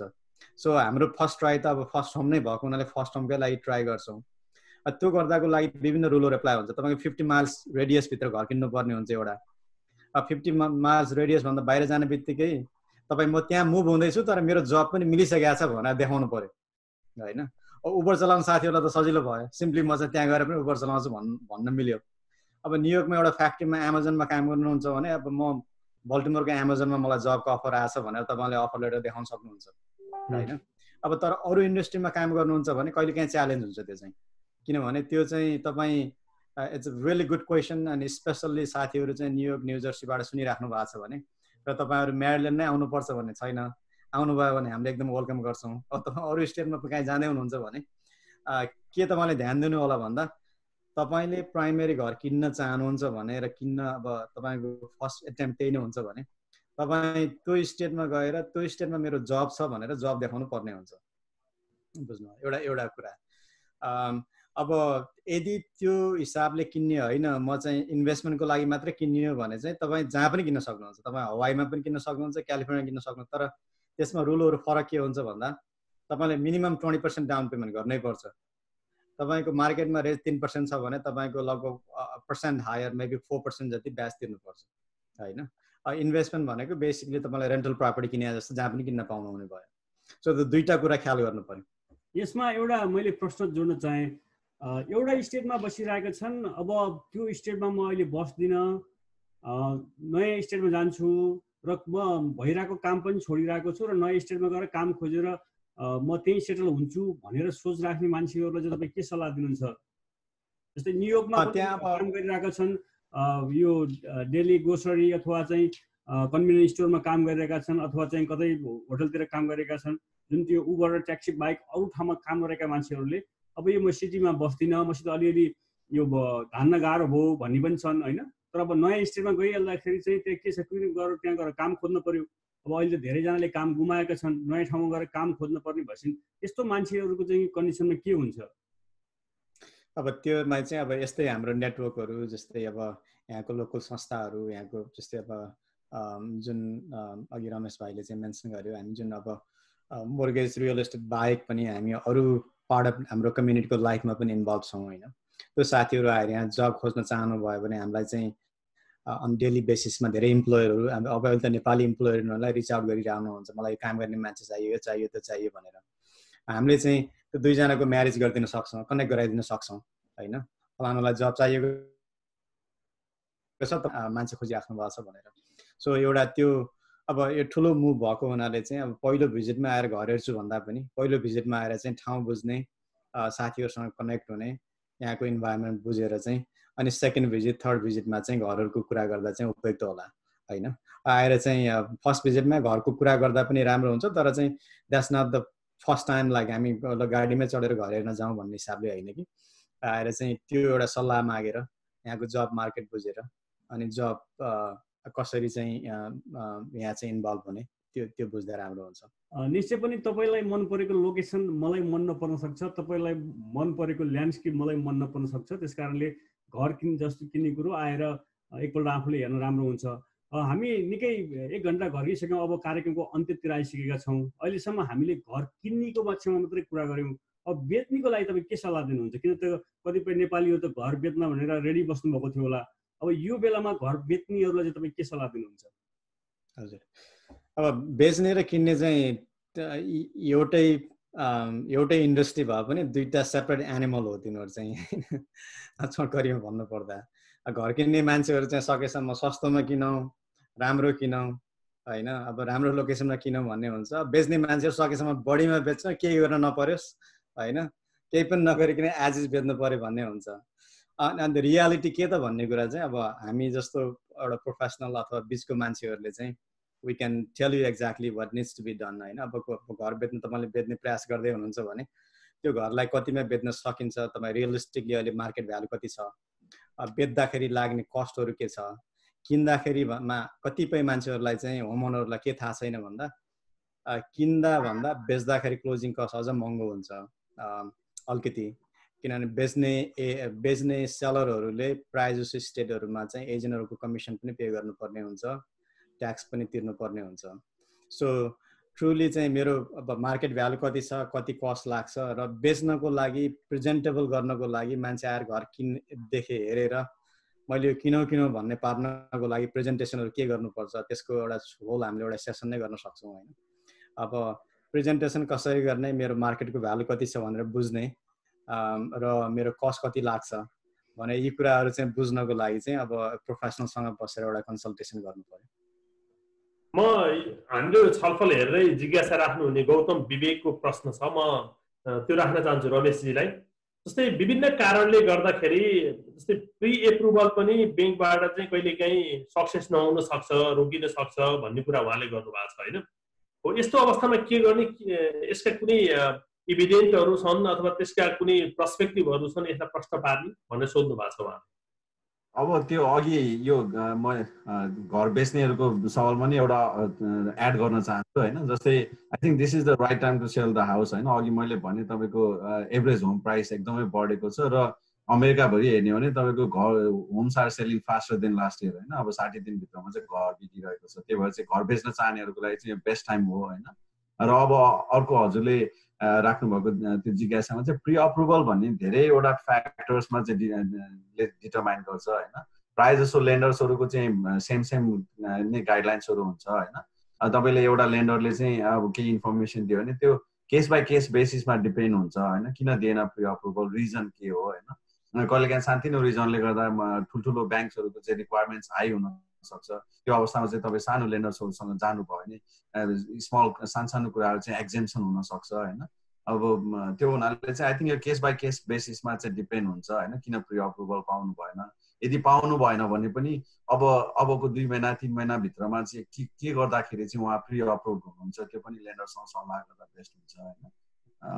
यसमा क्रिस दाइले के एड गर्न चाहनुहुन्छ कि? मैले त्यो क्वेसन चाहिँ रिड गरेँ मैले पनि। उहाँले खास उहाँको सोधाइमा मेरो अन्डरस्ट्यान्डिङ करेक्ट हो भने चाहिँ कहिलेकाहीँ प्री अप्रुभल भएर पनि क्लोजिङ टेबलमा चाहिँ गएर समस्या हुन सक्छ भनेको जस्तो मलाई लाग्छ। मेरो बुझाइ करेक्ट हो भने यस एब्सोल्युटली यही बेलामा चाहिँ this is where the experience count. तपाईँले चाहिँ कुनै अब रुकी ब्याङ्कको लोन अफिसरसँग कुरा गरेर उसले चाहिँ अन्धाधुन्दा प्री अप्रुभल दियो र पछाडि प्रोसेसमा जाँदै कतिपय कुराहरू जुन हेर्नुपर्ने कुराहरू बुझ्नुपर्ने कुराहरू नबुझिकन त प्री अप्रुभल इस्यु भएको छ भने तपाईँको चाहिँ अन्डरराइटिङमा जब त मेन जो मान्छेले अप्रुभ गर्नुपर्ने हो लोन त्यसलाई चाहिँ अन्डरराइटर भनिन्छ। त्यो अन्डरराइटरले चाहिँ फाइल पाउँदाखेरि चाहिँ यसको इन्कम यहाँ ग्याप छ, यो इन्कम यहाँ मिलेको छैन, यो डिपोजिट यहाँ मिलेको छैन, क्रेडिट स्कोर यसरी मिलेको छैन भनेर चाहिँ रिजेक्ट गर्ने सम्भावना हुन्छ। त्यो हामीले देखिरहेछौँ। फर्चुनेटली अब हाम्रो केसेसहरूमा कम नै हुन्छ। हामीले अब यो काम गर्न लाग्यो 15-17 वर्ष भइसक्यो होइन। अब त्यस्तो नहुने जस्तो छ र समस्या हुने जस्तो छ भने हामीले सुरुमै होइन यो गरेर आउनुहोस् बल्ल तपाईँको लोनको लागि चाहिँ तपाईँ सफल हुनुहुन्छ भनेर हामी भन्छौँ। अब त्यो भएर चाहिँ एउटा अलिकति अनुभवी र प्रोफेसनल ब्याङ्करहरूसँग कुरा गर्दाखेरि चाहिँ तपाईँको बिगिनिङदेखि एन्डसम्मको प्रोसेस जर्नी चाहिँ सहज हुन्छ भनेर भन्नु पर्यो। अनि एउटा मात्रै होपफुल्ली चाहिँ हाम्रो धेरै साथीहरू bank of America, Wells Fargo ठुल्ठुलो ब्याङ्कमा काम गर्ने हुनुहुन्छ भने पनि यसलाई पर्सनली नलिनु होला। यो तपाईँहरूलाई इन्डिभिजुअली चाहिँ यसको नराम्रो फिडब्याक दिए होइन मैले, तर based on my experience and based on a lot of रियल्टरको एक्सपिरियन्समा के छ भने ठुल्ठुलो ब्याङ्कहरूले चाहिँ अलि बढी नै अलि चाहिने भन्दा बढी प्रोसेस र चाहिने भन्दा बढी कम्प्लिकेटेड प्रोसेस बनाइदिने गर्छन् यो लोनको लागि चाहिँ। अनि कस्टमर सर्भिस पनि त्यति चाहिँ सेटिस्फ्याक्ट्री कस्टमर सर्भिस मैले सुनेको छैन। हाम्रो धेरै क्लाइन्टहरूको चाहिँ गुनासो त्यही हुन्छ। सानो ब्याङ्कहरूमा चाहिँ 1-on-1 चाहिँ सर्भिस हुन्छ। तपाईँको चाहिँ लोन अफिसरसँग कुरा गर्नुभयो भने बिगिनिङदेखि एन्डसम्म चाहिँ त्यही मान्छेले नै तपाईँको एउटा as a main point of contact, जे समस्या आए पनि उसलाई सोध्नुहुन्छ, उसलाई डकुमेन्ट पठाइदिनुहुन्छ। ठुल्ठुलो ब्याङ्कहरूमा चाहिँ इस्यु के भइदिन्छ भने नेपालको गभर्मेन्ट जस्तै अथवा यहाँको ब्युरोक्रेटिक गभर्मेन्ट जस्तै यहाँ गयो भने त्यहाँलाई फोन गरेर भन्छ, त्यसलाई फोन गऱ्यो भने उसलाई अन्डरराइटरलाई फोन गरेर भन्छ, प्रोसेस यो जब त मेरो होइन प्रोसेसरको जब भन्छ होइन। सो मेरो ओन्ली चाहिँ यदि तपाईँलाई चोइस छ र यु हेभ चुजिङ बिट्विन होइन 1 of 5 लेन्डर्स, तपाईँ आफ्नो लोकल प्रुभन सानो लेन्डर रेपुटेबल लेन्डरसँग काम गर्नुहोस्। तपाईँलाई चाहिँ तपाईँको अनुभव चाहिँ एकदमै राम्रो हुन्छ। मेरो त्यति म तपाईँलाई एउटा अर्को प्रश्न राख्छु। हाम्रो छलफल हेरेरै प्रश्न राख्नुहुने मित्रहरूको जस्तै सेलरले क्लोजिङ कस्ट बियर गर्ने चान्सेस कतिको हुन्छ भनेर सोध्नु भएको छ एकजना मित्रले। अब फर्चुनेटली हाम्रो चाहिँ म्यारिल्यान्डमा अब हाम्रो पर्सेन्टेजको हिसाबमा भन्नुपर्दा लास्ट इयर हाम्रो घिमिरे होम्सको टिमबाटै काउन्ट गर्दा ओभर 90% बायरहरूले चाहिँ क्लोजिङ कस्ट पाउनु भयो र हामीले चाहिँ सक्दो प्रयास गऱ्यौँ बायरहरूलाई चाहिँ सेलरबाट क्लोजिङ कस्ट नेगोसिएट गरिदिने। अनि अ लट अफ टाइम चाहिँ फुल क्लोजिङ कस्ट नै हामीले नेगोसिएट गर्ने प्रयास गर्छौँ र त्यो सम्भव पनि भएको छ अहिलेसम्मलाई। तर त्यो चाहिँ अब कतिपय समयमा चाहिँ हाम्रो कन्ट्रोलभित्र हुँदैन। त्यो चाहिँ त मार्केटले डिक्टेट गर्छ। अहिलेको मार्केट चाहिँ अलिकति टफ छ होइन। स्टिल हामीले म्यानेज गरिरहेछौँ मान्छेहरूलाई चाहिँ अब फुल क्लोजिङ कस्ट नेगोसिएट गर्न नसके पनि एटलिस्ट आधीसम्म क्लोजिङ कस्ट सेलरबाट मिलाइदिने चाहिँ हामीले प्रयास गर्छौँ। तर अहिलेको मार्केट चाहिँ अलिकति टफ नै छ, किनभने मैले अघि भने डिमान्ड चाहिँ हाई छ, सप्लाई कम छ। अब सेलरले चाहिँ अब क्लोजिङ कस्ट नदिइकन घर बेच्न सकिरहेछ भने किन क्लोजिङ कस्ट दियोस् उसले होइन। तर हामीसँग अरू उपायहरू पनि छ। कतिपय फर्स्ट टाइम होम बायरहरूलाई चाहिँ विभिन्न ब्याङ्कहरूले ग्रान्ट दिइरहेछ। अनि यसको अर्को प्रश्न पनि छ कि जस्तै सिटी अथवा स्टेट जब गर्नेहरूले सर्भिस मेम्बर बेनिफिट पाउँछन् कि पाउँदैनन्? सम्भवतः हाम्रो यो छलफलको अन्तिम प्रश्न हुन सक्छ। यो जिज्ञासा पनि आछ। हजुर क्वेसनलाई फेरि रिपिट गर्नुहोस् सरी मैले जस्तै सिटी जब अथवा स्टेट जब गर्नेहरूले तपाईको चाहिँ सर्भिस मेम्बर बेनिफिट भन्छ नि त्यो चाहिँ पाउँछन् पाउँदैनन् भन्ने छ तपाईको अब मैले चाहिँ अब बल्टिमोर सिटीको बारेमा भन्न सक्छु बल्टिमोर अब तपाईको आफ्नो आफ्नो सिटीहरुमा चाहिँ आफ्नो आफ्नो प्रोग्रामहरु हुन्छ हैन सिटीले चाहिँ वर्क अब बल्टिमोर सिटीमा चाहिँ जहाँ तपाईको जब छ जबको 5 माइल वरिपरि घर किन्नु भयो भने सिटीले इन्करेज गर्छ मान्छेको कम्युट डिस्टेन्स कम हुन्छ मान्छे अब काममा लेट आउँदैन उनीहरुको आफ्नै लजिक छ हैन त्यहाँको चाहिँ सिटीको अब ओभरअल इकोनोमी सुधार हुन्छ भन्ने हिसाबले उनीहरुले इन्सेन्टिभ दिन्छ अब कहिलेकाहीँ जब हाम्रो यहाँ जन हपकिन भन्ने ठुलो हस्पिटल छ तपाईले नाम पनि सुन्नुभयो होला जन हपकिनमा काम गर्ने इम्प्लोयीहरुलाई जन हपकिनको वरिपरि घर किन्यो भने चाहिँ उनीहरुलाई जन हपकिनले अप टु $25,000 सम्म ग्रान्ट दिन्छ हैन त्यो चाहिँ एभ्री इन्डिभिजुअलको सिनारियोमा कोही साथीहरु चाहिँ हैन मलाई त्यहाँ बस्ने इच्छा छैन मलाई 50,000 दिए पनि म त्यहाँ किन्दैन भन्ने साथीहरु धेरै हुनुहुन्छ हैन सो इट्स तपाईले के चाहनु भएको छ कुन एरियामा घर किन्दै हुनुहुन्छ तपाईको एक्चुअल नीड के हो अब एकदमै डाउन पेमेन्ट नै छैन मलाई असिस्टेन्ट चाहिएको छ 5,000 10,000 भए पनि कहाँबाट ग्रान्ट मिल्छ भने म ठाउँमा त्यति चाहिँ म मेरो मेन प्रायोरिटी हैन भन्नुहुन्छ भने त्यो चाहिँ सजिलै दिलाउन सकिन्छ ग्रान्टहरु तर चाहिँ यो लोकेसन बेस इन्कम बेस हुन्छ प्राय जसो अनि कोही चाहिँ तपाईको अब तपाई स्टेट सिटीहरुको पनि आफ्नो एउटा इन्सेन्टिभहरु हुन्छ हजुर अब विश्वजी के छ तपाईको बद्रीजी एउटा हाम्रो सञ्जय थापाजी जो सामाजिक अभियन्ता पनि हुन्छ अमेरिकामा चर्चित पनि हुन्छ उहाँले एउटा प्रश्न राख्नु भएको छ त्यो प्रश्न लिएपछि हामी कार्यक्रम टुङ्ग्यौं सञ्जय थापाजीले चाहिँ अमेरिकाको अर्थतन्त्र घटेको छ बेरोजगार समस्या बढ्दै छ रियल इस्टेट मार्केट चाहिँ बढिरहेको छ भन्नुभएको हो भन्नुभएको छ अनि त्यो तल अर्को पूरक प्रश्न राख्नु भएको छ सामान्यतया यो अवस्थामा रियल इस्टेट मार्केट घटेको हुनुपर्ने भनेर भन्नुभएको छ त्यसपछि हामी अब टुङ्ग्यौँतिर लाग्छ यसलाई चाहिँ म एन्सर गर्न चाहन्छु सञ्जय दाईलाई म राम्रोसँग चिन्छु उहाँ एउटा सामाजिक अभियन्ता हुनुहुन्छ धन्यवाद दाई प्रश्नको लागि हामीले रियल इस्टेट मार्केट बढेको भनेको हैन हामीले अघि भन्दाखेरि चाहिँ हजुरको डेटा हेर्ने हो भने हामीको अप्रिलको डेटा हेर्दा चाहिँ 22.7% ले होम जुन घर बिक्री छ त्यो घटेको छ हैन अनि हजुरको चाहिँ लिस्टिङ चाहिँ अराउन्ड 21% ले नै घटेको छ तर बढ्न चाहिँ के बढेको छ भन्दा एभरेज होम प्राइस हुन्छ नि हजुरको नेसन वाइड हेर्दाखेरि चाहिँ एज अफ अप्रिल 4.9% ले बढेको छ हजुर बद्रीजी अब हामी टुङ्ग्यौँतिर लागौं प्रश्नहरू थुप्रै आएका छन् निश्चय पनि राम्रो घरमा बस्ने सबैको रहर हुन्छ हामी सुखद भविष्य खोज्दै प्रवासमा आएका छौं राम्रो घर होस् राम्रो गाडी होस् भन्ने चाहना हुन्छ तर पहिलो पटक गाडी किन्दा होस् वा घर किन्दा होस् के कुरामा ध्यान दिनुपर्ने भन्ने कुरा थुप्रै हुन्छ त्यसबारेमा हामीले विभिन्न पक्षसँग सरकार राखेर विभिन्न त्यसबारे विज्ञहरूसँग सरकार राख्दै तपाईहरुको प्रश्नको जिज्ञासा दिने हामी प्रयास गर्नेछौं यसपछि पनि तपाईहरुले अमेरिकन जीवनशैली जिउने क्रममा कुनै समस्या बिहोर्नु भएको छ जस्तै स्वास्थ्य बीमाका बारेमा ट्याक्सका बारेमा लोन लिने बारेमा घर जग्गाको बारेमा अन्य कर्जाहरूको बारेमा भने तपाईहरुले हामीलाई प्रश्न गर्न सक्नुहुन्छ इनबक्समा तपाईहरुको प्रश्न भएपछि हामी त्योसँग सम्बन्धित विज्ञहरूलाई खोजेर तपाईहरुको समस्याको समाधान गर्ने प्रयास हामी गर्नेछौं र आज हाम्रो छलफल हामीले त्यो के भन्दा अलि बढी नै भयो प्रश्नहरू केही प्रत्यक्ष प्रश्न आए केही प्रश्नहरू हामीले पहिला तयार गरेका थियौं त्यसकारणले हामी केही लामो हुनु पुग्यो र यो आजको यो छलफलमा भाग लिदिनु भएकोमा म घिमिरे होम्स बाल्टिमोरका क्रिस घिमिरे र रमेश भट्टलाई धन्यवाद दिन चाहन्छु र यसका साथसाथै बद्री गौतम सहकर्मी र म विष्णुहरि घिमिरे बिदा माग्छौं धन्यवाद नमस्कार शुभरात्रि हजुर थ्यांक यू